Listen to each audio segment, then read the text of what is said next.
Éviter la rupture de stock sans se prendre la tête avec des calculs compliqués? Eh oui, c'est tout à fait possible. On va voir ensemble une méthode hyper simple, mais vraiment puissante, pour calculer son stock de sécurité et protéger son business des imprévus. Allez, pour bien comprendre, on va commencer par imaginer le pire, vraiment le pire scénario. Une situation qui pourrait, comme ça, du jour au lendemain, mettre à l'arrêt toute une chaîne d'approvisionnement. La question peut paraître un peu extrême, c'est vrai, mais elle met le doigt sur le cœur du problème. Un événement complètement inattendu, sur lequel on n'a aucun contrôle, qui vient tout paralyser. Et là, qu'est-ce qui se passe? Les conséquences, elles sont immédiates. Et ça fait mal. Plus de produits à vendre, donc rupture de stock. Forcément, les ventes s'arrêtent, les clients sont mécontents, et ce qui n'était qu'un petit problème de logistique se transforme en véritable crise pour l'entreprise.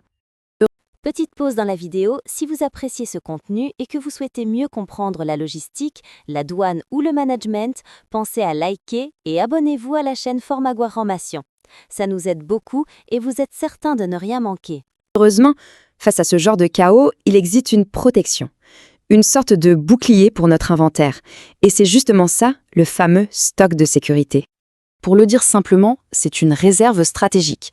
Attention, ce n'est pas du stock qui est là pour être vendu tous les jours. Non, c'est un matelas de sécurité conçu exprès pour absorber les chocs. Que ce soit un retard de livraison, une demande qui explose d'un coup, ou un cyclone. C'est exactement ça. C'est la meilleure image qu'on puisse trouver.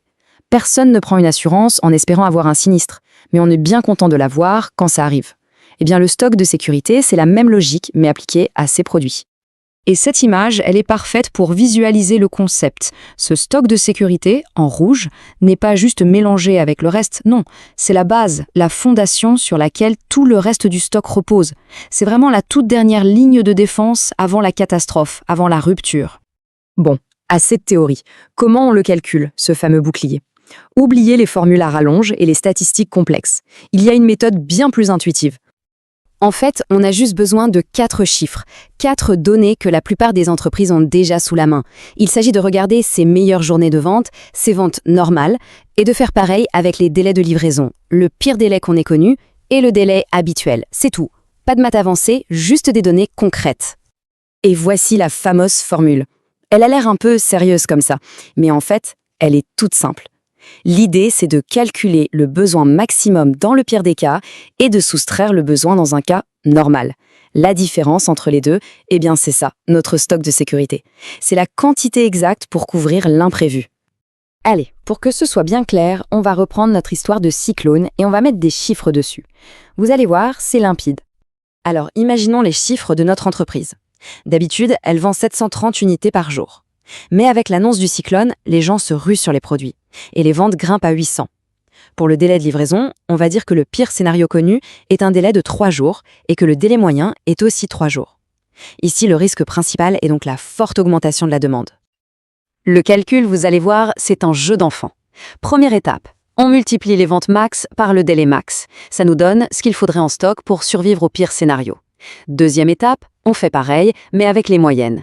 Et enfin, on soustrait le résultat normal du résultat catastrophe et on obtient ce chiffre. Le voilà, le nombre clé, 210. Voilà le résultat. Pour faire face à ce pic de demande inattendu, il faut précisément 210 unités en stock de sécurité. Ni plus, ni moins. C'est la quantité exacte qui permet de traverser la tempête sans la moindre rupture et de continuer à vendre. Et c'est ça toute la beauté de cette approche. Le but n'est pas de réagir à une crise quand elle est déjà là.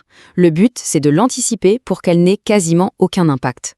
Et ce graphique le montre très bien, ce chiffre n'est pas une donnée isolée. Il s'intègre dans toute la gestion des stocks. En fait, il permet de définir ce qu'on appelle le point de commande. C'est le niveau de stock qui agit comme une alarme. Dès que le stock atteint ce point, hop, une nouvelle commande est passée automatiquement, bien avant même de commencer à toucher au stock de sécurité. Finalement, ce qu'il faut vraiment retenir, c'est que protéger son entreprise, ce n'est pas une affaire de formule complexe. C'est avant tout une question de préparation et de bon sens. Avec les bonnes données et une méthode simple, on peut mettre en place un système vraiment solide. Du coup, la question reste entière. Qu'il s'agisse d'une vraie tempête, d'une grève ou d'une simple erreur de fournisseur, les imprévus, eux, arriveront. C'est une certitude. La vraie question n'est donc pas si ça va arriver, mais quand. Et surtout, est-ce que l'entreprise sera prête à y faire face ?